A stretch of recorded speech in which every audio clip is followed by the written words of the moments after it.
don't tell her, show her. Life is all about experiences. It's like, how come the baby doesn't cry? The craziest part. She is her happiest. We have come loaded. The Modern Parenting Podcast. We're proud parents. Welcome to episode number 6. Wow, it's only number 6. It is number 6 of the Modern Parents Podcast. My name is Trinh. And of course, we have our beautiful co-host here, the beauty, the beast. We have Keri. I'm the beast, clearly. On election day. Oh, the American election day. Trump versus Biden. We watch from afar, America. We're not getting involved. We're not getting involved. We're not having a civil unrest in our house. Exactly. So, what a week. We're free. What a week. We're free. Did we talk about that? I think we talked about it last week because it's been 2 weeks now that we're free. Well, we're kind of coming out of lockdown right now. It's really funny because all of the rest of the world is going into lockdown.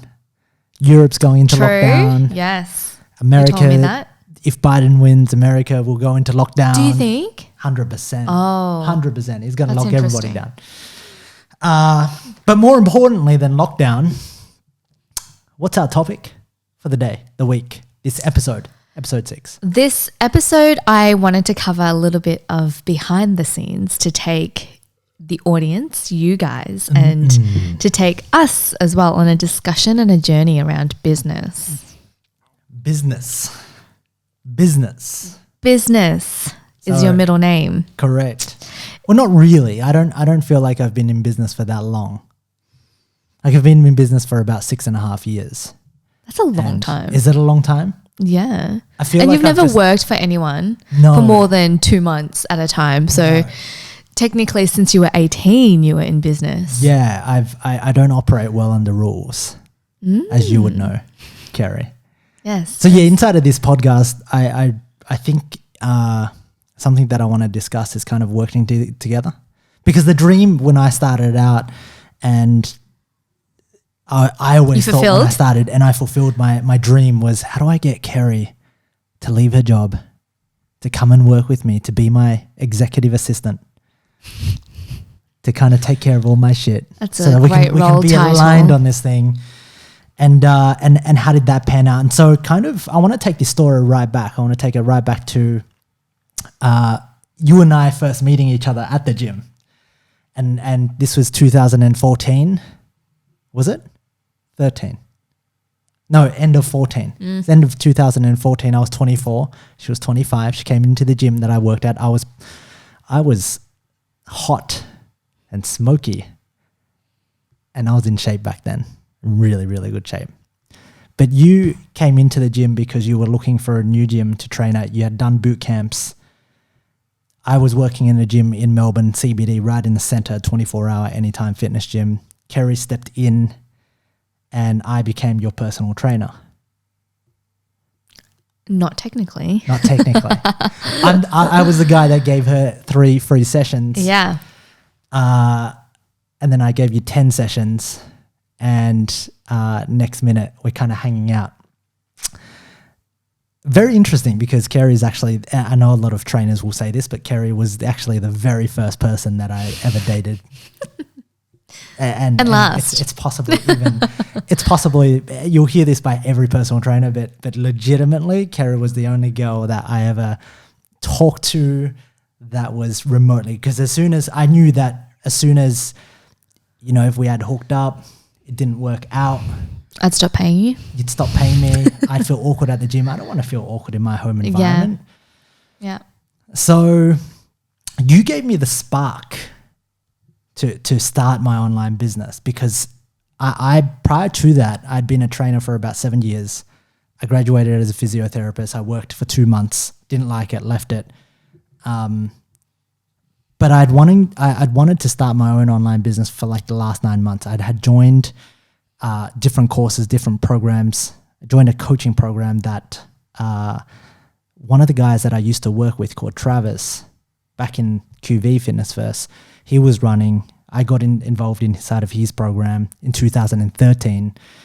I'd spent the last 9 to 12 months kind of dabbling in the gym. And when you met me, I was ready. I was ripe, and you gave me permission. I don't know if you really know this, but you gave me permission to go, fuck, I'm going to leave the gym. I gotta be more than just a PT. I really like this girl. I want you to see me as somebody that can provide for you. Did you know that? No, I didn't. No. But that's great. That's supposed to be that's supposed to be the sweetest thing ever. And she's just like, whatever. You were the ignition. You gave me permission you were the spark of courage to go, all right, I'm going to go all in on this. And so I think at the time I didn't tell you, but I had about $15,000 in cash savings hidden in the wall somewhere at home.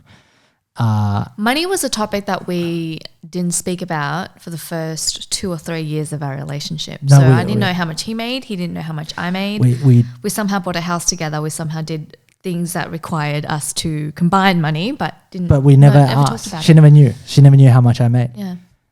And I never knew how much you made. I kind of have a rough estimate because and you're rough estimate to you. No, there's a rough estimate. It's all cash. We're probably making about $100,000 a year, give or take. There you go with cash, right? So, are you making $100K? I was making about $100K with cash, and that's really good. I look back at that and I'm thinking, wow, if you're netting $100,000, and most of it was coming from cash, it's a fantastic gig at the time, being a personal trainer. And so I decided, look, I'm gonna go all in on this business. I've got $15,000 in cash savings. I've been in the gym for 7 years. I'm stale. You gave me permission to start, and then I built PB City, which was an online fitness and health coaching for men around Australia. You kind of partook in that process with me. I don't know if you knew at the time, but initially Keri would do things like when I started, Keri would post quotes on my Instagram account. She would post quotes and she was all over it. And I was like, nothing's really happening on Instagram. She's like, yeah, nothing's happening. Do you still want me to keep posting? I'm like, yes, keep posting. Just keep posting. And do you remember posting on Instagram? I do. How was that? What was that like? What were you thinking? I think I was quite efficient at it. I didn't think much. Yeah. At all. So I got Keri to post these quotes. I don't even know where I got my quotes from. We got to pull up. I think I did the quotes. Did you? No, I don't think you did. I felt like I was really on my own in doing that. Right. I don't even know if I hashtagged. What quotes were you writing back then about men getting into shape, getting stronger? No. It was like mindset quotes. I'm not sure. It was like be your best. Be your best self. It's your general kind of things like that. Here's the person. Here's the brain behind all of those quotes that you see online, right? She's sitting away at her office. And then, things like it takes me a very long time. I'm probably about 6 months into the business, where I'm frantic because at the time I'm trying to get started. This baby's coming off the ground. Like I'm trying to build this baby from the ground up. I just left the gym. I've got cash savings, but every week I'm kind of going down because I still got to pay my dad rent. I'm still living in my dad's house, which he's renting to me. Keri's moved in with me, and I've just got all this pressure, and it's tough because the first 6 months I'm really stiff and tight. 6 months? We're talking about the first 6 months. 5 years. We're talking about the first 6 months in terms of being really stiff, like really going. You were doing it all on your own at the time? All on my own, figuring it out, new landscape, having no idea what to do, trying to advertise with Facebook, trying to market with funnels, trying to learn webinars, trying to learn all of these marketing tactics. I'm soaking up, I'm learning so much really quickly, and there's not much life happening in that phase. Looking back now, what are your biggest lessons of that first 6 months?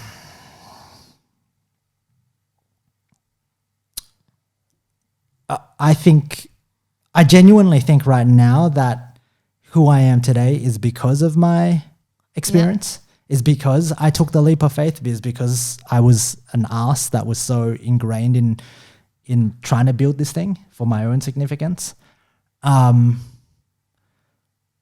If I could tell myself something and genuinely mean it, I would tell myself that, it would all work out in the end. Genuinely. And just tell myself, hey, just chill out. Like keep the pressure on, but also know that you're not going to die. Because when you think you're going to die all the time, every day, you don't enjoy life. Life just becomes a game of survival and instinct. And it was really hard when I was working in the business and I'm trying to grow it. I'm trying to build it. I'm spending money on advertising.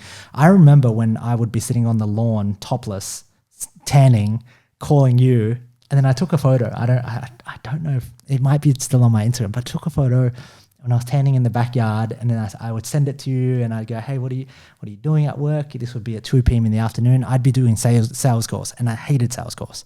Like, hated it, because it just felt like I was cold calling people. Like, and I was thinking, oh my God, I'm starting a business, online business. This isn't an online business. This is like me at a call center trying to call all of my leads, trying to get them to buy or die, right?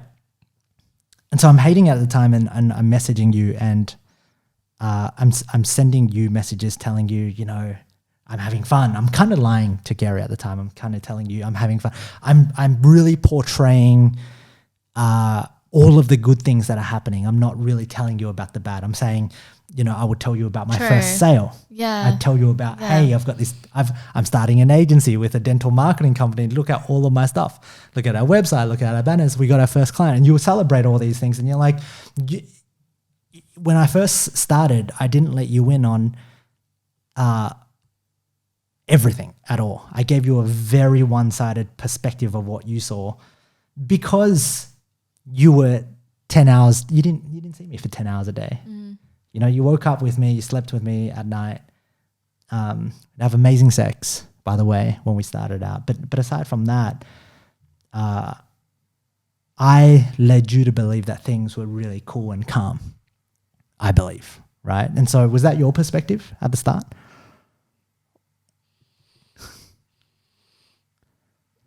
I really didn't understand internet marketing or internet businesses at all at the start. Yeah. I can't even remember what I thought, because I think you didn't even say very much. Yeah. It was one-sided, but even that one-sided component, I don't even know what we talked about when I think about it now, but that one-sided component was maybe 5% of our actual conversation. Yeah. It was like, oh, by the way, my first sale came about today. Yeah. Oh, amazing. Cool. All right. Yep. Next. Yeah. It was very like. You didn't know much. I didn't let you in as well. No. I wasn't very good at articulating kind of thoughts. That's fair. And I wasn't a very good communicator when I started. Yeah. As you can see, you can just search YouTube, Lintrin, Anytime Fitness, and you can kind of see where I started. But it wasn't until we bought our second house that I think it was 2017, you know, because we bought our first house in 2015. And that was funny because you and I didn't know how much, I didn't know how much you made. You didn't know how much I made. We somehow made but we somehow made it work. Yeah. And I remember how stressful it was for me at that time, because having a house and putting a deposit on the house was such a big feat. And I had 3 or 4 different things happening. I was still running this Pilates business out in kind of country, the west of. I would say that the scary thing about all of that, hearing it, is that you hid it really well. Yeah. And I think that's scary because men are told to hide their stress, to compose themselves as having it all together.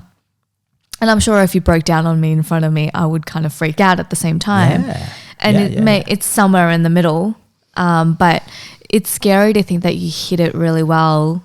I didn't know you were stressed out at all. Building the Pilates studio, to me, like, I didn't know it stressed you out at all. Yeah. You were just driving out back and forth, and then eventually you were like, this is getting tiring. I go, don't tell her, show her. That was a bit of a glitch right there. Tech glitch. Yeah, you were kind of like, this is getting a bit tiring. I go, yeah, that's almost like driving to my parents' house every single day for me. That would get very tiring, visiting my parents every day. But, I think you're not the only one to hide it all. Yeah. Yeah. That's I really was really scary. good at hiding from the start. There was this fear of, if I fail, like, number one, going back to the gym was a last resort, but it was a resort that I would put so much failure to. Like if I left the gym, I declared that for so long I want to do it. I'm like, I'm going to quit. This is done. 7 years in this. I'm over. I'm moving on. I'm doing something new. For me to return seems really like, wow, shameful. Did you feel like you cut off all ties? Yeah. Yeah. Yeah. Yeah. Maybe, to start a new thing, it is to burn the bridges behind you. And a part of me was telling you all of this because inside of my mind, if I kept telling you the positive, it would almost like reinforce the You'd manifest positive. the positivity. I would manifest the everything's just going really well. And this is kind of how you can tell, because whilst I was telling you everything was good, my actions or my behavior, my actions were speaking a lot louder than my words. Like there would be times in the middle of the night where I'd wake up and the blankets were drenched in sweat, and like I would have night sweats, and I'd wake up in the middle of the night and Keri would just wake up and I'd be sweaty on my side, and that was just a huge amount of pressure and almost fear and anxiety and stress all bottled up. Me not even knowing that that's happening. Like I'm not intentionally going, I'm going to trick you. I'm just not used to being open, communicative, and telling you how I'm really feeling. I was almost living in a deluded world of I'm just going to make this happen. Mm-hmm.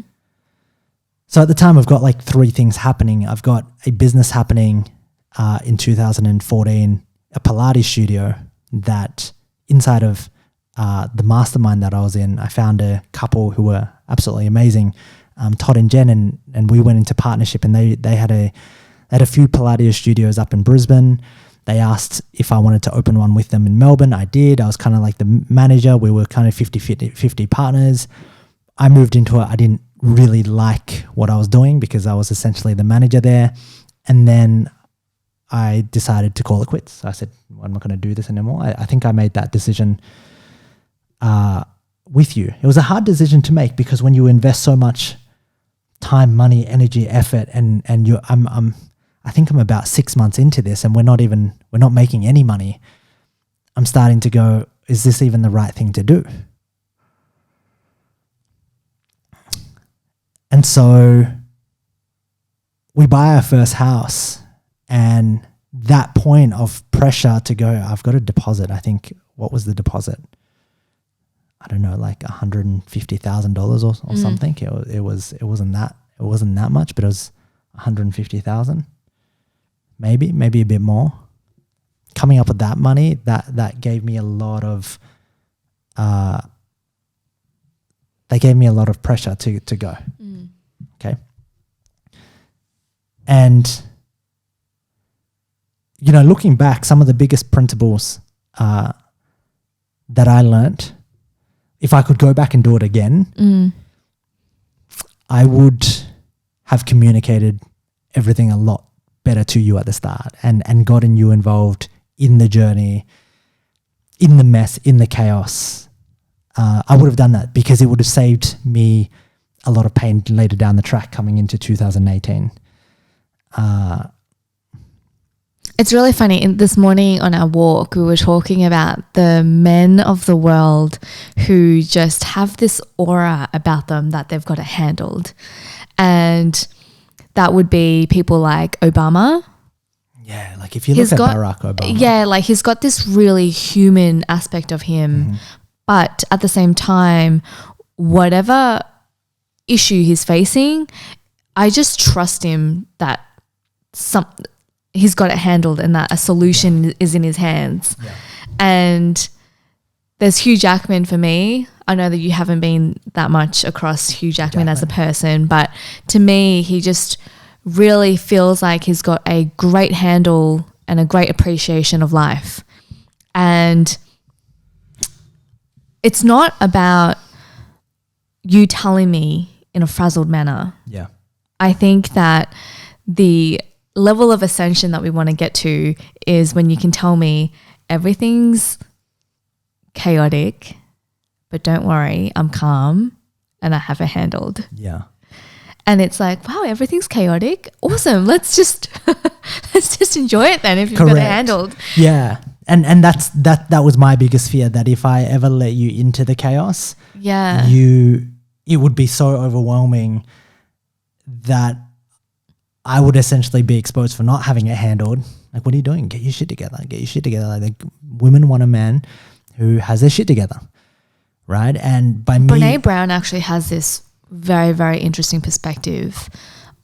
She studied vulnerability, and she studied women and vulnerability for most of her research up to a point. And a man walks up to her and he's like, why don't you ever talk about men and shame and vulnerability? She's like, she was startled because she was like, because you guys don't experience it. And he's like, no. He looked her in the eyes and said, my kids and my wife would rather me die on my horse than come home beaten and battered and seeing me weak. And I thought, that is so true. Like, women, even though we're like, how come you don't show your emotions? How come you never talk about your feelings and let it all out? And yet most of the times, if you did let it all out, I'd be like, all right, push-ups, man up. Yeah. Like, legitimately, you would be like, what are you doing? Stop watching TV. What do you mean? Get off Chelsea. Why are you watching Chelsea for? Why you should be working? Yeah, stop binge eating. What pleasure? Go, like, we need to work. Like, it becomes this thing where I think men suppress themselves, and I suppress myself, because if I pass that on to you in not a controlled manner, not a way that makes you feel like I've got it sorted. Hey, this is the problems I'm facing, but don't worry, I've got it sorted. I just thought I'd check in with you and let you know. Then the majority of women would lose their shit. Like, they would genuinely, especially if they're not working or they're not making, and they're dependent on the male. That even becomes a lot more scary. Yeah. And so, you know, if I was to go back, I would communicate with you in that manner, or try to. And it's difficult now to even find myself communicating to Keri and communicating my problems. Communication around uncertainty. Yeah. Is what volatility, we're learning. Uncertainty, when things don't work out, when things aren't going to plan, when the business isn't going where it needs to be going, when targets aren't met, when goals aren't met, anything to do when it actually affects you and O. And I think what affects me and O the most is your energy. Yeah. And whatever affects your energy then has the consequence on us. What affects my energy? What do you think affects it? What do I think? What's kind of like the top 3 things that affect my energy? I don't want to make assumptions, so you can answer that afterwards. I think the first thing that affects your energy is money. Yep. If the business is making money or not. And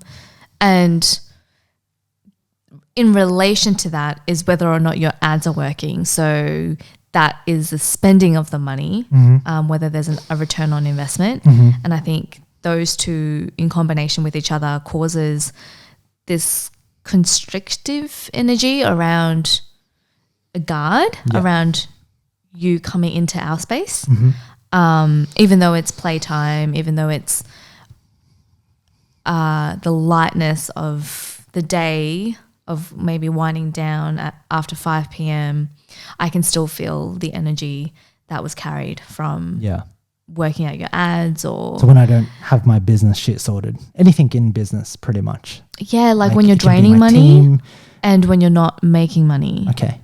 Well, that's business in itself, right? Yeah. Like, losing money and making money. That's completely spot on. I think for me, if the business is not handled, if I don't feel a level of certainty and level of confidence in it, it becomes really difficult to show up with you and O in my best self, my most relaxed state, my most joyous.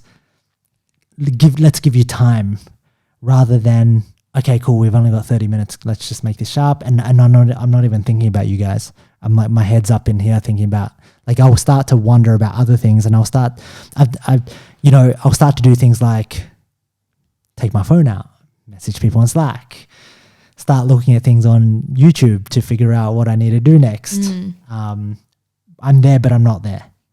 I had the luxury of switching off in corporate. Yeah. And a lot of the times I say people think that they want to start a business because they think they get more time from making money from a business around the time that they want to work versus a 9 to 5, which is the corporate world. But the luxury of working for someone is that you get to switch off. Yeah. And I question it all the time because I question people that want to start their own business and they end up working 9 to 12. Yeah. 9 a.m. to 12 a.m. No, until not 12 you sleep. p.m. Yeah, we not have 12 this p.m. quote. We have this quote that we laugh about. People leave the 9 to 5 to work 9 to 9 Yep. every day instead of 5 days a week. And that's the reality. I think, Why do you do the business versus working for someone? Yeah. I question that. Like, I can't help but wonder that because, like, what's the pain and pleasure, the benefits and the costs of the business to you where you're like, okay, I know I get a switch off time, but it's not worth it. That's a great question. I started business. I didn't have the idea of starting a business so I could work less. That wasn't my thing, where I was tired of working a lot. I wasn't, because I was working quite a lot as a personal trainer. I'd do like 10 a.m. all the way through to 9 p.m. at night, standing up all day on my feet. So you didn't think that a business would give you less hours? No, I wasn't expecting it to give me less hours. Interesting. What I was expecting was, it was just control. It was like, I have full control of this. I get to, this is the thing that I get to build. I have full control. And it has unlimited ability to make as much as or as little as I want, like making more money and having control. Therefore, then changing my life and getting me everything that I would ever want, which is big white house, picket fences, a beautiful wife that could cook for me. And that was my somewhat reality that I had painted inside of my mind. It was never to work less. Like but it was to make more? It was make more. Okay. And it was to do it the way I want to do it. Okay. Like, I'm in charge. Yeah. Being in charge, having a voice, having a say. And so what was really interesting was when I brought you into the business, because when I looked at you going back in corporate right now, you had a great life. I did. You had a fantastic life. If I could urge people to just go and be great at what you're doing, go work for somebody else, unless you know that you want to build something, you want to have that control, do that. If you want to work less, don't start your own business. But you had a fantastic life. You were probably working how many hours a day? 4. Yep. Legitimately brain power on 3 to 4 hours a day. And then kind of just dwindling around, catching up with people, having meetings, going for coffee. Yeah, the other one was the corporate social life. Yeah. Yeah. Because there's the balance of the corporate social life too. Yeah. Plus, you had the weekends off. You get 4 weeks vacation a year. Yep. Sick leave. Public holidays, which there are plenty of public holidays in Melbourne. Yeah.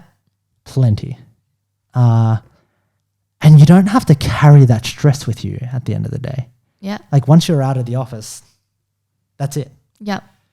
I don't think I reached a certain point in the corporate ladder to warrant the stress of the corporate, if that makes sense, the corporate machine, which I know there are managers that I've seen, the corporate execs, that lose sleep, that lose weekends, the freedom that I had, because they were plugged into the machine and they had stress for the machine. Yeah. So they were. Did you like back then? Would you say you reached the most optimized state of a role that you could be in corporate? Like, if you just move one level up, would that be? Yeah, I think if I just moved one level up, perhaps had one subordinate or like one team member under me, that would have been just perfect. And that's probably what I think that's earning perfect like balance. 140,000 a year. Yeah. If you earn more than 140,000, you're going to take on some responsibility. The funny thing is with corporate, the culture is you're not going to go from 140 to 300 overnight, getting another role or anything like that. But there's always an increase every single year in your pay. Always. Yes, because they count for CPI. What's CPI? I forget really. Inflation. 4%. So you at minimum get 4% raised every year. A bonus, a corporate bonus if the company does well. Yep. And then you get your personal bonus if you perform well. So that's all of that kind of on top of your What's that? Like an extra 25%? 20? 15 to 20? 10? 10. Yeah. That's not bad at all. It's good. It's great. It's great. It's the bonus that, everybody kind of joys up for. And then, so every year you're predicting at least a 4% to 10% raise. Yeah. Which is amazing. So you left that in 2017 to come and join me. Yes, because of this untapped potential that you were talking about. Yeah. And then when I told you how much I made, 100,000, you were like, you can make so much more in a business. And I thought, oh, okay, wow. Yeah. It was hard to believe, but it was believable. And my mum backed you up as well, because my mum always owned her own business. And she was an entrepreneur. She had worked in a factory. Yeah. That kind of middle class environment, and then she owned her own business and then saw the untapped potential aspect of it. And she was really, you were actually really scared to tell your parents. I was hugely scared. Really? Why? That kind of goes away from the business aspect, but it was the effort, the energy, the money, the investment that they put into me. Right. With to my say education, you were going to throw it all away almost. Yeah, with my education, with my job security, everything that Asian parents value. Wow. I just was telling them, hey, I'm throwing it away for this guy. We're not yet married, by the way, but we'll be fine. And they took it really well. They did. They did take it really well. Your parents are amazing when it comes taking risks. Taking risks. Yeah. And like believing in me. To a point, by the way, to a point. And so what was the first 12 months like working with me? 2017. Do we have an office at the time? I think I had an office at the time. Yeah, I think I was waving like white flag with an SOS sign. If you saw me across the street, that was me waving the white flag. So what was that? What was that like? Your first 12 months with me, you're coming into this business. I'm coaching. So in 2017, what am I doing? I'm taking my business model and I'm teaching personal trainers how to do what I did from 2014, 15 and 16. At the time, I think we've got 100 or so clients, or 50, 60, and we're kind of growing. We're on the upswing. I've just gotten an office because I thought I needed an office, to be honest. That would make me feel more legitimate as a business owner, that if I had an online business and I had an office, it was kind of weird. Yes. It's kind of weird. So I built an online business, but I wanted to have the structure of an offline business. Like I wanted to have an office. I wanted to have employees rock up. I wanted to build this whole thing based in Melbourne, in Richmond. And I think back then I just did not feel there was a lot of self-identity, figuring out who I was, my self-worth, my validating whether or not, I am good enough. Oh, but all these people have offices, and to be a real business owner, you need an office. And I'm like, all right, I'm going to get an office. So I got an office. Were you kind of transitioning, like when I got that office at the time? I don't remember me being there without you and you working at Telstra. No, I was there the whole time. You were there the whole time. I went from one office to another office. Yeah, you were there. So what was the first 12 months like working? Because when, I've got like 6 employees at the time, Keri's coming in, you're almost like my assistant per se. The business is kind of growing fast. I'm changing things, because I think at the start, you're trying to validate so many things inside of the marketplace. I'm changing offers. I'm changing what we built. I'm changing the program. I'm going, this isn't good enough. We need better programs. We need better customer support. We need better results, et cetera, et cetera. You're coming into that. And my business model is being able to give the systems and the tools that I developed to other trainers and hoping that they'll be able to pull that off. Well, just on that. Yeah. in everything that you've said, it felt like the ground was moving beneath me is what it felt like for 12 months. It was very, change was the constant of the 12 months.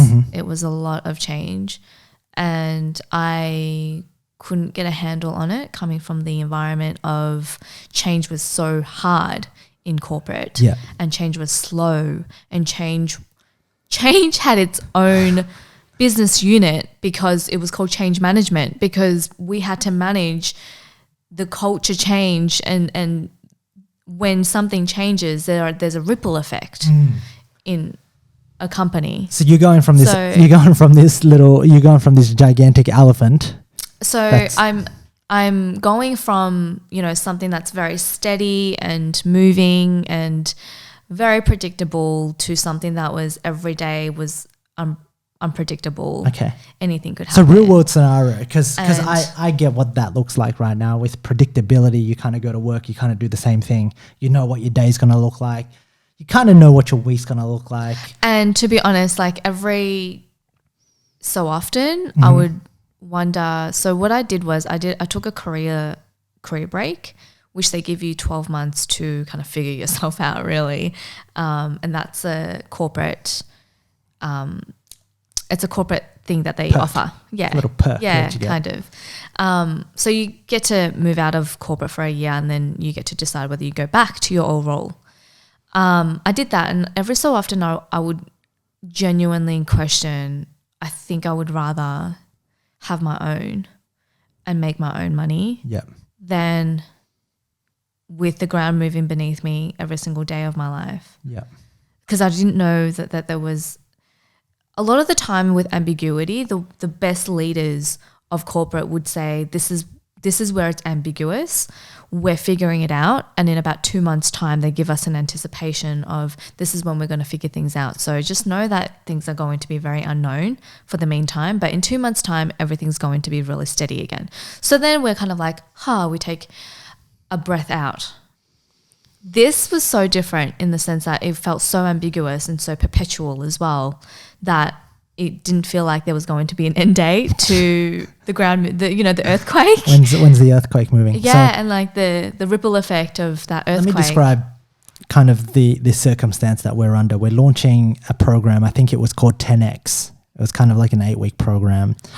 And then on the upside, we traveled a lot. We did do a lot of travel. Yeah. So I've got a program called Legacy at the time, and I've got 20 or so clients in there, and we're working in a year-long coaching program. I'm doing calls twice a week with them, and we're just helping them figure out, almost like training, support, et cetera, et cetera. And then on top of this, I'm launching some new programs called 10X, and it's for the very first time I'm taking everything that I learned inside of Legacy, putting it into a step-by-step roadmap.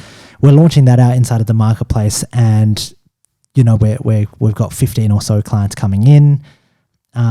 We then jump into LA, run an event, a 2-day event, finish that off, and then we keep running these programs over and over and over and over again. So 10X becomes a 100K club, 100K club evolves to be top coach evolves to be OTM. There's just this constant evolution of building, looking, rebuilding.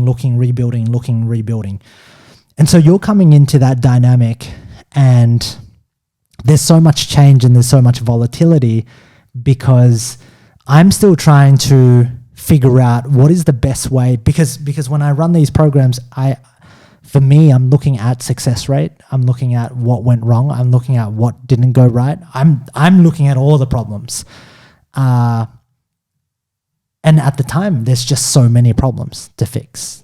So many problems inside of delivery, so many problems in the fact that this person shouldn't have been in our program. They just don't have what it takes to pull this off.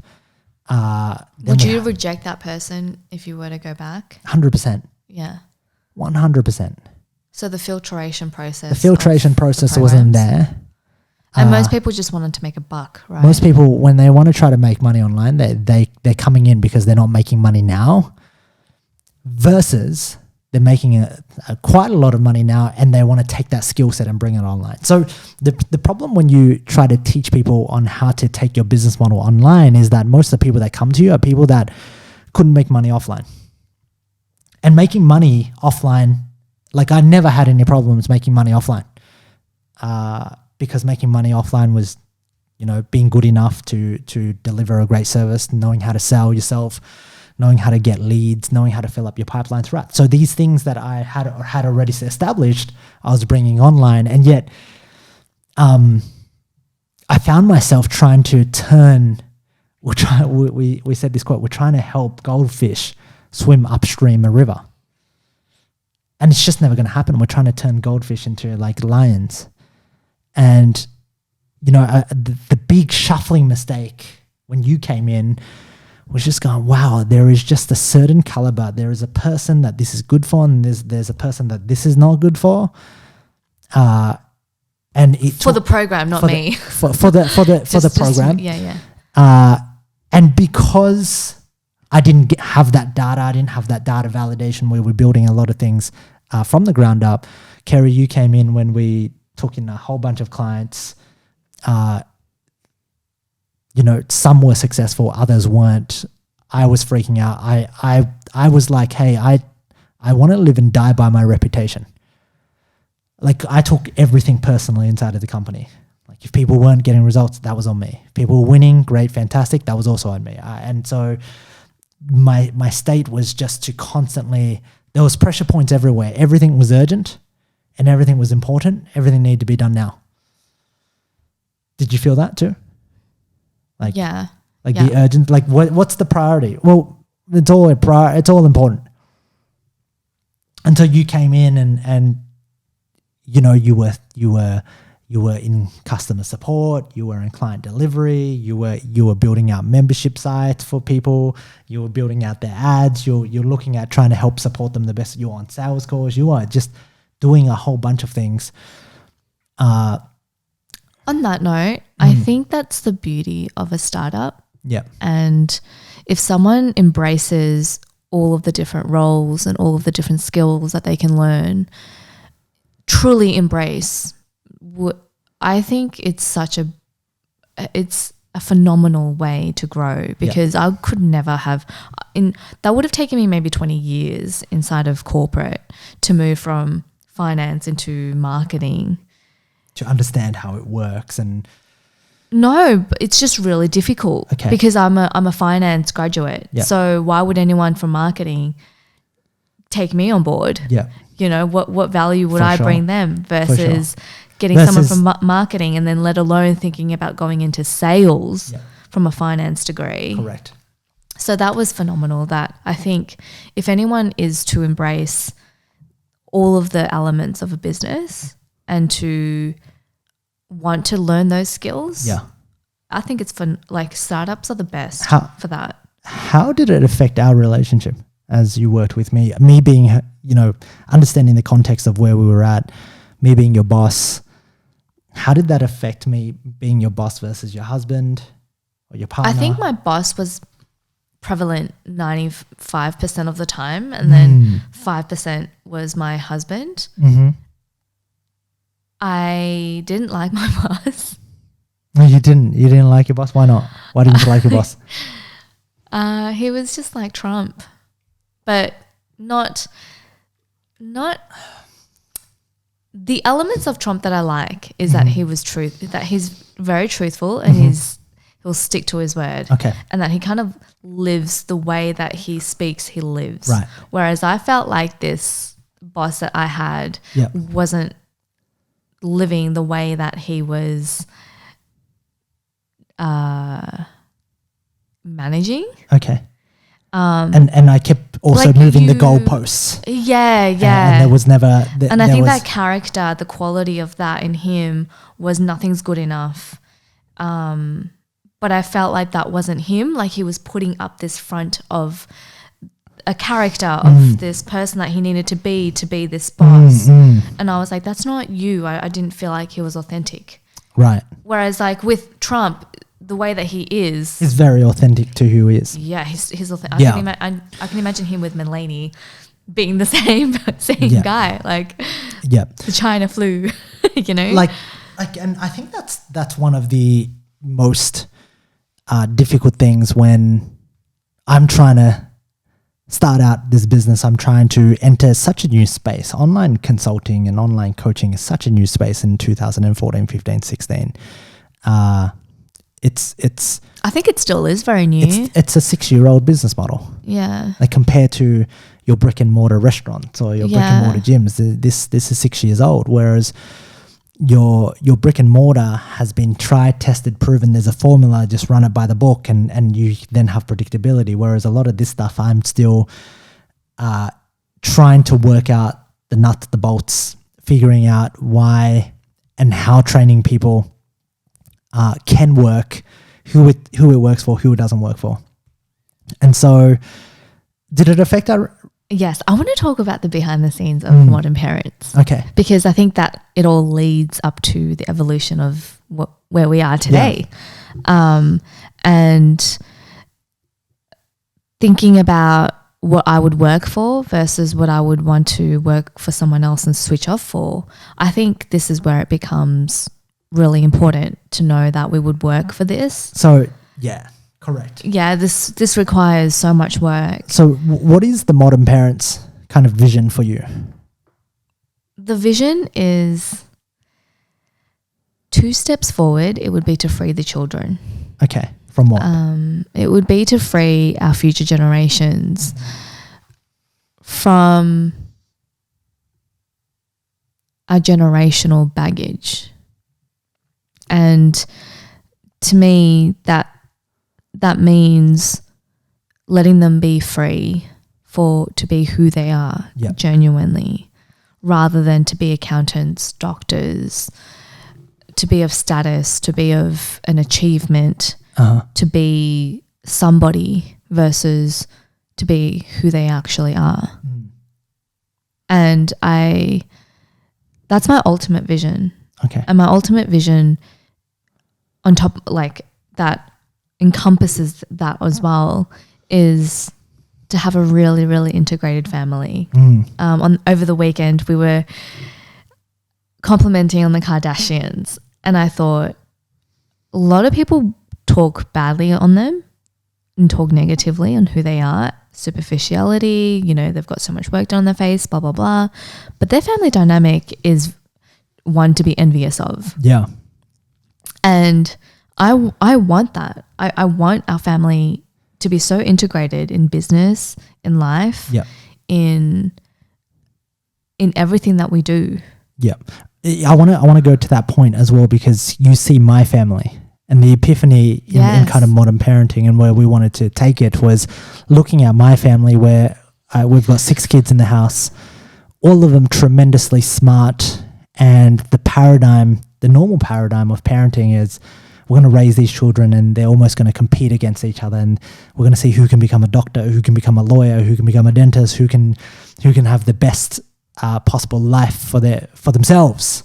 So in your family, 2 dentists, 1 optometrist, 1 actuarist. Yep. What's an actuarist? Something that to do with maths. My brother's a finance guy, right? Yeah. Really high level numbers. Yeah. Mathematician. And 2 physiotherapists. Yeah, I'm one of the physios. So that's kind of my family. We're all in the health space except for my brother. And something that I think about every day, or not every day, I lie. Something that I thought about on that walk was, imagine if I could work with my family and they were in my company working with me, and how much success we could generate as a family, knowing that we have different people in different roles, and how cool that would be to work together and build something together, so that not only could we have amazing impact, not only could we look after our family, and not just thinking about the siblings, but the in-laws. The in-laws are tremendously smart. We've got an accountant over here, but everybody integrated and everyone kind of doing their role for the ecosystem, the tribe. Well, I think what we also discovered was every single one in your family has different traits. they've got different skill sets, Yeah. different interests. Yeah. Even though you guys were brought up to In the be same- very similar Yeah. and to strive for similar values, Yeah. your personalities flourished so individually around all 6 of you guys. Correct. And your strengths show, Different strengths. yeah, They're- but all within it, if put in a company, it would work. Like So well. Fern would be the spokesperson. Yeah, Fern's an amazing spokesperson. Leanne would be the COO. Yep, she's an a great amazing operator. She's yeah. a great manager. You know, my brother's obviously the numbers guy. Exactly. And It's incredible everything to could run think. work, and I'm kind of like the visionary, the strategist, the dreamer, right?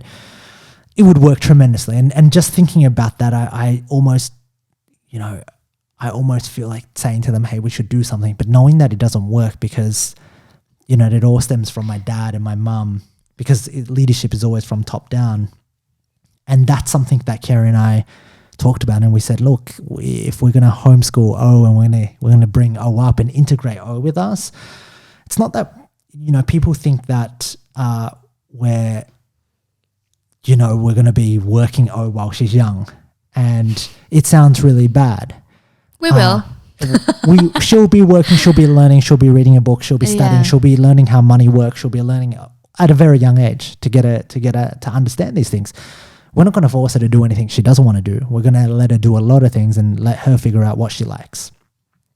And it's quite funny because when people hear that, they go, oh, that's so, you know, your child's going to work for you. And I'm like, well, she's going to work with me. But if she doesn't work with me, she's going to end up working for someone else.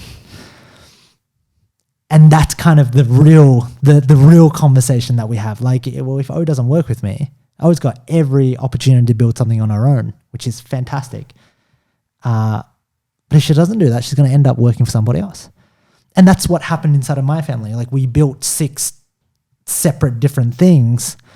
And I think, you know, if we had done something together, not only could it have been bigger, You guys would be running Australia with an empire but of some kind. we would have, Mark my words. we would have been integrated, and we would have had a lot more fulfillment, because now we're actually Yeah. catching up, and we're talking about our vision and our goals together, and we're looking back and Yeah. we're growing together. And I think, you know, we're that really excites me and you to know that that's the direction that we're moving towards, especially with modern parents and integration and finding out how we can align our visions and our goals together.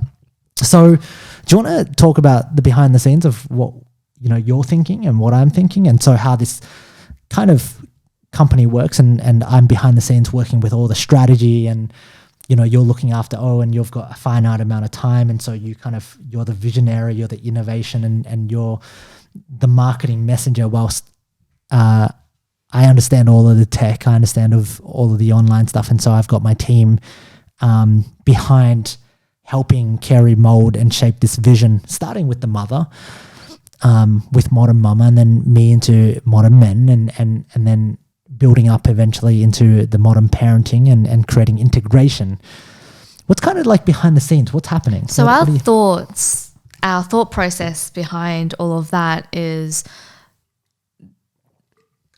parents need to work on themselves first, because the second step with the integration is where we really, really want to get to. But in order to get there, we both recognize that the mother and the dad need to work on themselves first, so that they can get their shit together and then come together to work with the children. It doesn't just so happen that the idea comes about the mum and dad all at the same time aligned, and then suddenly they're great for their children. Yep. That integration actually takes a long, long time for us. Years. Yeah. And a lot of pain. Yeah, and for us, it really did take a whole relationship of working together. That's 24/7 working together for 5 years first. I would say get that to you this and I point. are very integrated in where we're at with our thoughts. Keri and I are very different. When we first met, we knew we were completely different, but yet there was a part of me that was like, oh my God, You like she's this so aspect she's of so me. fun, she's so adventurous, she's got life. Yeah. And I loved the aspect of you who was driven, who was motivated, who was striving to build a business. Yeah. That was one of my life goals. Like Yeah. I would have loved to have done that. For sure. And so when we first met, that was the thing that brought us together. And then along the way, we struggled because there were a lot of things that I wanted to change in you. And I wanted you to be like more like me to make it more convenient for me. And you wanted me to be more like you and travel everywhere to make it more convenient for you. And so the struggle's always been, we're trying to change each other and instead of appreciate each other. And more importantly, we're trying to change each other without understanding who we are. And so the very first thing is really like with Modern Mama, it's all about self and it's all about healing your body. It's all about nutrition. It's all about sleep. It's all about rest. It's all about, kind of filling up your own cup. My biggest message is that most mums wear a badge of honor for sacrificing their time, their energy, their sleep for their family. And I believe in the total opposite. It's not honorable or noble to be depleted for your family because the energy, I know that as soon as I'm tired, like yesterday, I was absolutely drained. My energy, the lack of energy is contagious around the house and it just flows into impatience, it flows into agitation. And that's all we have. Like we have our energy. And so like fill your own cup. And that's not to say be selfish in order to be selfless. Yes. Great. And I look at the same thing with men and dads and men that have businesses and families. And quite often when you have a business and you have a family and your family are dependent on you, men can become a dick because they go, I have this power play. I make the money. And the money becomes the life asset. The money becomes the oxygen. And so they use that. Yeah. And so they use that to be lazy. They use that to suppress the partner. They use that to go, hey, I have power over here. I've got the money. Who pays for your bills? It's that credit card scene inside of Wolf of Wall Street for a second where they're on the yacht. And what's his name? Danny or Donnie? Or somebody is trying to talk on the yacht and they're trying to go back to Monaco and the guy's just like, hey, shut up, bitch. I'll cut up your credit card. And then she just shuts up. Like she be quiet. She becomes quiet. And so I find like a lot of men, including myself, go, hey, I run the business. It is so important. Everything else drops and has no significance, no matter except for the business. And I could have easily, at times that's how I felt. I'm like, hey, like, do you know, like, if this business doesn't work, we're fucked. And that's how I felt in the office, to be honest. Yeah. Like, my emotions were definitely put to the side because I thought this is your first priority. The change needs to be what it is. Yeah. The first priority. And so what can happen there is that I shoot down whatever you want to do and I stop listening to you because your problems are you make me feel small. Yeah. And how small did you feel when you were at the office? That was the number one complaint that, Keri would journal about. I feel so small. And I'm thinking, I'm not understanding. I'm reading. I'm like, how does she not make me feel small? And how I make you feel small is your problems don't matter. Because I'm like, I'm trying to put out fires all day in the business. I'm like, holy shit, like we're spending so much money. We have a huge tax bill. And then you just want to be heard. You've had a fight with either your mum. You bring that onto me and I'm like, oh, that's so silly. And I want to fix it. And that's what we do as men, especially men with businesses who have supposedly bigger problems. We lose empathy. And sitting on this podcast right now and listening to that, and then the whole journey of where we used to be. Yeah. If you produced this program for men years ago, I think I would not be able to face the camera and say, men, like this is what you need. But what you just say just now, I'm like, every guy needs this. Yeah. Like honestly, 100%. Every man who wants the most fulfilled life with his family, with his business, needs it. Correct. Correct. It's the training, the rituals, the operating system that I've tested on myself for so long. Like things from, I talk a lot about the daily plan, but that's changed the game for me. We've talked a lot about men struggle to be present at home with their kids. That's my biggest thing. Yeah. Like my phone has been the biggest thing that I've always gone to. And it's not just the matter of switching off your phone, it's switching the mindset around why that happens. But I really think there's a problem with men and women, especially when the woman becomes a mum, is now depending on the father to produce, and now the father's producing, but the father can't handle his shit in business. He comes home and treats the family like they're not important because he doesn't have his shit sorted. So it's being able to figure out, how do you get your shit sorted in business so that you can be present to what's the most important thing in your life? And business isn't the most important thing in your life. It's important, but it's not the most important. It's not the thing that you're going to die on your deathbed going, wow, I wish I could have sold more in 2010. Yeah. You know, what you'll remember on your deathbed are all the experiences that you had, what you left behind for your kids. I know how O would perceive me and you, and what would happen with, okay, you guys, like, I'm going. Like, that's it. I wouldn't think about anything else. I'm kind of like, everything's kind of done. I'm going. We're done, right? And it's self first. So a man has to work on it. I had to work on myself for so long. And the crazy part is I couldn't see that I needed to work on myself. I always thought you were the problem. I was like, if you just give me, like a COO that can come in here and just execute, then we would be amazing. But you're just not this person. You know? I had a friend of mine who I was in a mastermind with, and his wife came in as a COO. I'm not going to mention any names, but she was an amazing COO, and they worked well and they were hustling together. And I was envious. I was envious of her. You just wanted me to be her. I just wanted you to be her. I was like, if you could be her, we would be crushing it. Why aren't you her? And now I look at them and I go, wow, if you had been her, we'd be so dry. Literally dry. Just we'd talk about work all the time. You know, life would be revolved around work, and not great work, not deep and meaningful work, just work and just money and just significance. And so I also love the fact that we can sit with each other on this podcast and advocate for each other and advocate for our family and advocate for the principles, the life rules that we create, because much of the time, like, we would only see in a podcast one-sided. Yeah. One-sided. You only get to see advocation. the man or the woman or and you don't get like, to see. mums, you got to be this way, blah blah blah. And I could talk all day long about the mums, but really it takes two. Yeah, it really does. It takes two, and it's really, O's not going to grow into this. It's the people at the top that's going to build the environment for O and our next kids.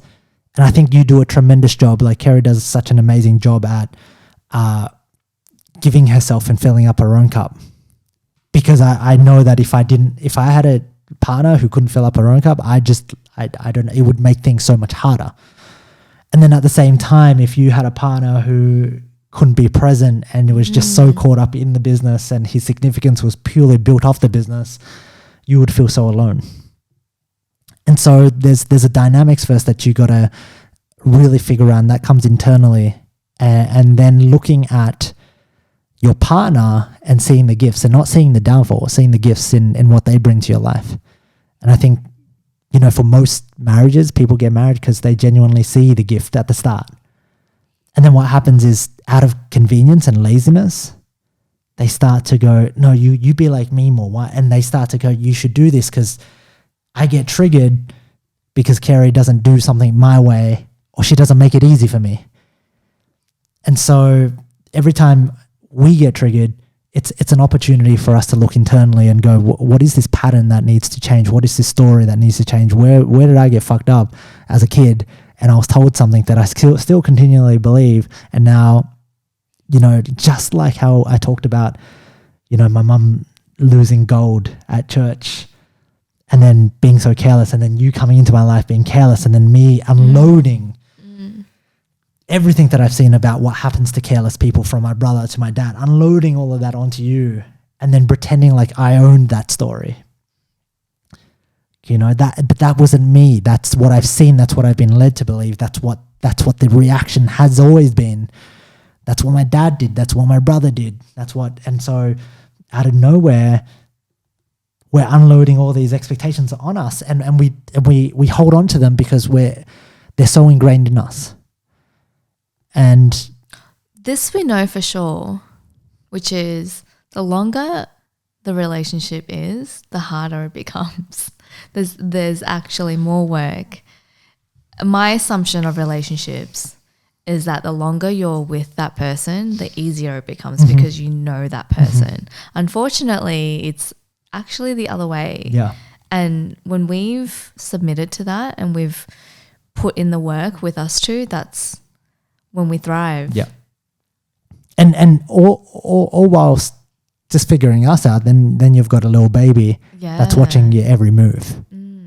Like Oja's watching our every move. And so with modern parents, it's being able to train women and mothers on how to fill up their own cup and not feel guilty about that. Not even just feel guilty, but the laziness of feeling like you got to give to everyone else because you want to be liked, or that's the right thing to do, or that's what you saw your mother do, and so now you're getting guilt tripped into doing that. And for the father, it's being able to go, you know what, like, hold on, you've got life waiting for you at home, yet you tell yourself and you tell life that it doesn't matter because you haven't taken care of the things that you need to take care of as a man that produces, provides, protects, the family, the masculine energy of what men bring to the table. And so it's being able to work on those dynamics internally. The hardest part about this whole entire process is when we work on ourselves, it's not expecting the other person to change at all. Doing the work on ourselves with zero expectation that our hair is going to change, or saying, I've just spent so much time working on myself, you're not working on yourself. Therefore, no, what's the point? Your growth is you're judging them. Yes, correct. Yeah. You're like, so here's what I've learned. Anytime I have grown without judgment, I've given Keri permission to grow. And anytime she's grown, I've gone, holy fuck, like there's a disconnect, because as soon as you grow, you almost access a new level. You're playing on that level. I can't feel you. We're no longer feeling each other at that level. And there's tension there because I can't connect with her. She can't connect with me. There's triggers that's happening because she's seeing a different perspective. We're at different levels. We're not aligned. And so there's what generally happens is the partner wants to hold the other person back. Either going, hold on a second, what you've changed. You've changed. You're different. Like change is like a it's bad a bad thing. Yeah. You know, like it's a fucking bad. The change is the most amazing thing ever. Nobody wants, like everyone wants to. There's a saying: everyone wants to go to heaven, but nobody wants to die. And that is the saying, you want to reach this point where you're so good, but you don't want to kill off your old self. And so the person that kills off their old self, the person that has the courage to do that, is now shamed by family, friends, people around them. This is why people get fat, because when they become a dad and mum, you gain weight and the whole family gains weight together. It doesn't become a singular thing. It becomes if you want to lose weight, and we've had our struggles in it to go, anytime I fuck up on my diet, you fuck up. Anytime you fuck up on your diet, I fuck up. Anytime you aren't driven and motivated and inspired to do things, I'm not driven. Anytime I'm not working well on deep thoughts and I start texting you, I pull you off. Yeah. And so we both keep each other accountable, and the level that I know you and I are on the same wavelength is when we can actually align at that. And anytime that I feel disconnected, one of us either has grown and the other hasn't. And then as soon as you feel that feeling where I feel like you've grown, I've gone, oh fuck, bitch, who do you think you are? Right? How dare you treat me like I'm less than? And this is where the principle is: the person that has the trigger needs to deal with their own shit. And that's such a hard thing to take because it's the person that's triggered. Usually what happens in a relationship is if you get annoyed, guess what? Guess who has to come to comfort you, fix you, make it better for you, you know? And so often we become annoyed or we cry or we become upset looking for the other person to submit and feel sorry for us and bend into our will. And that's how we've been conditioned as kids and how we've gotten love.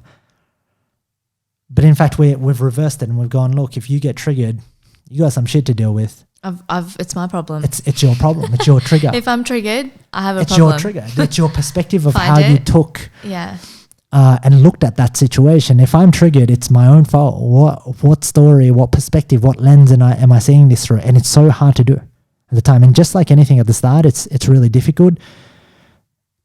But as you keep doing it over and over again, it becomes easier and easier and easier.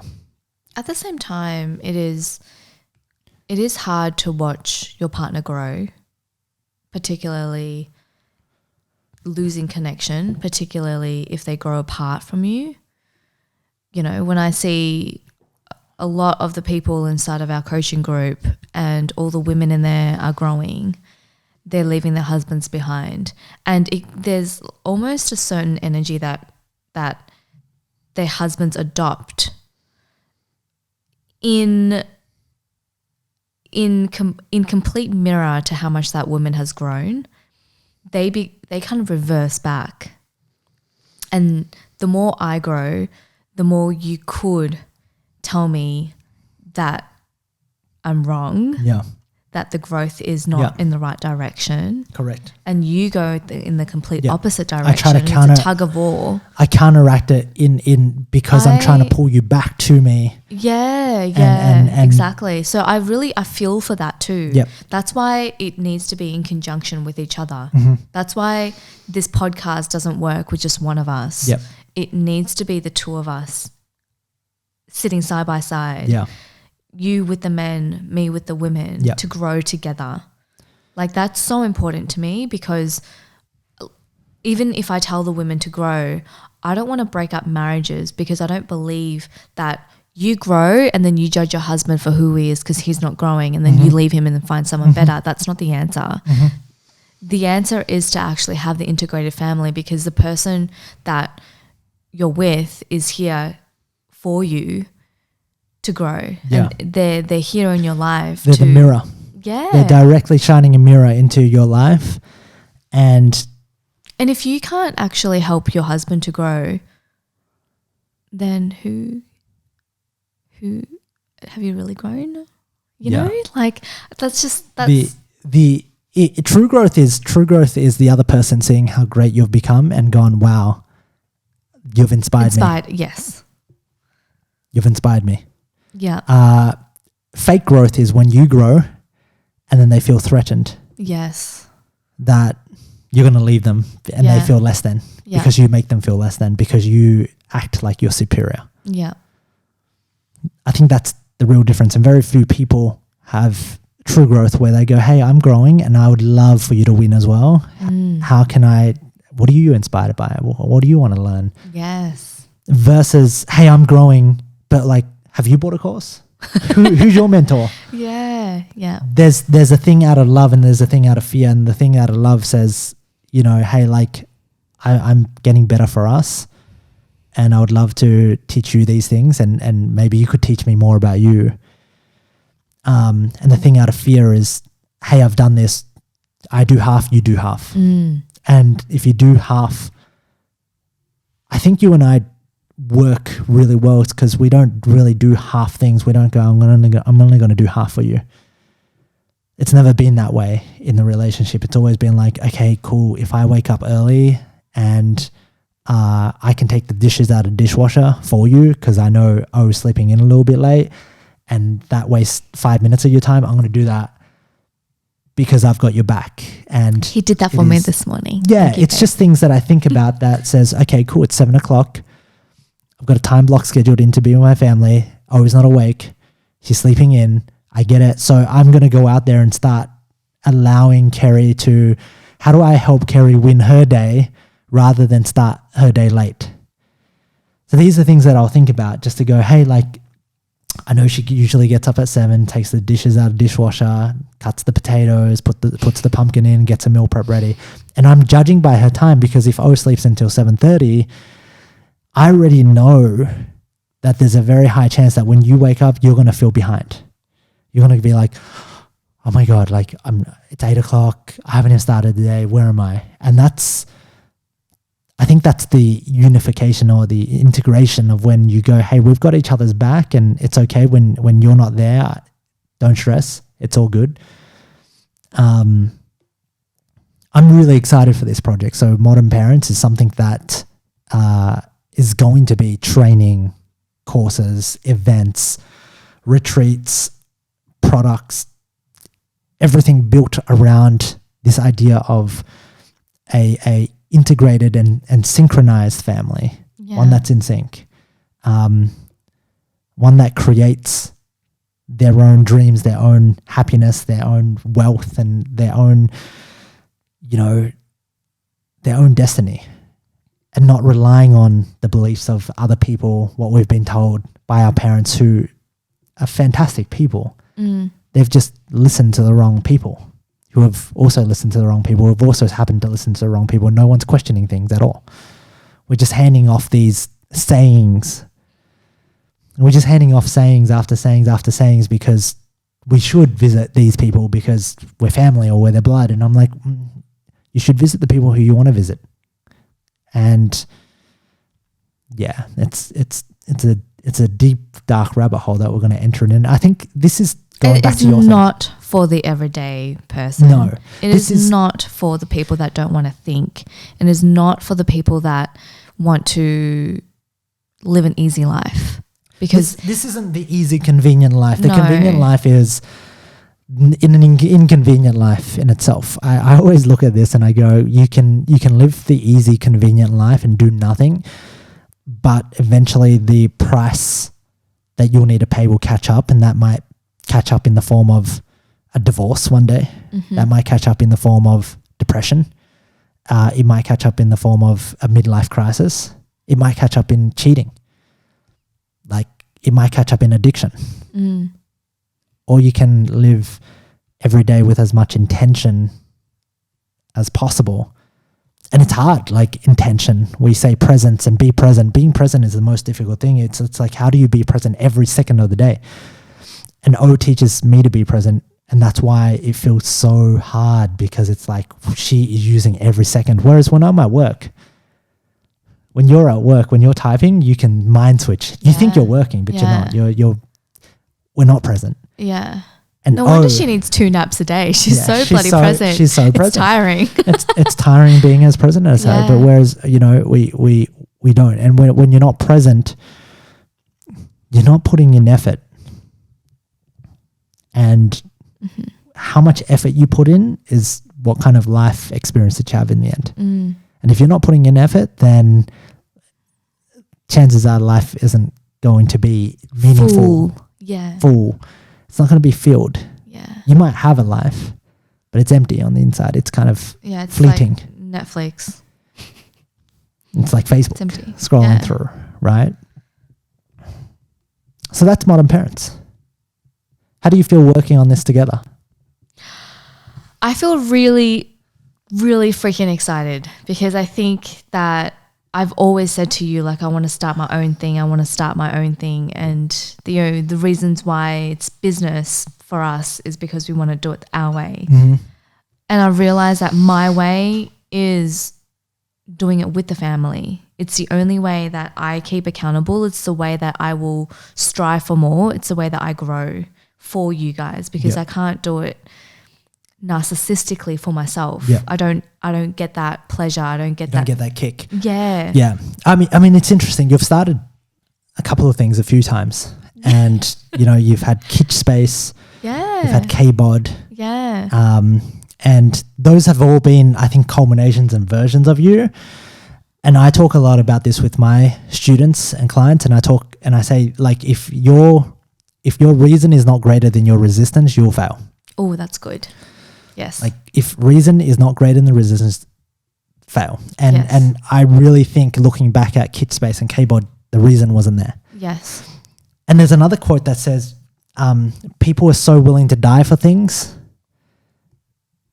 and they become a martyr of dying for things. Like, I'll die for you. The question should be, what are you willing to live for? Not what are you willing to die for? What are you willing to live and work your ass for? And I really feel with modern mama, modern parenting, it's the thing that your reason is there. It's on fire. When you have reason, things become easy. Things don't feel like work. Things just have to get done. It's like, it just happens. I feel it in my body. Yeah. Like, I genuinely feel it in my body. Yeah. When you talk you about... feel fear. Yeah. But at the end of the day, you go, I have no choice. Yes. I still want it. I'm so freaking scared, but I still want it so bad. I want to spread our message. I want the integrated family. I want more families like us that work together just the way that we do. Yep. You know?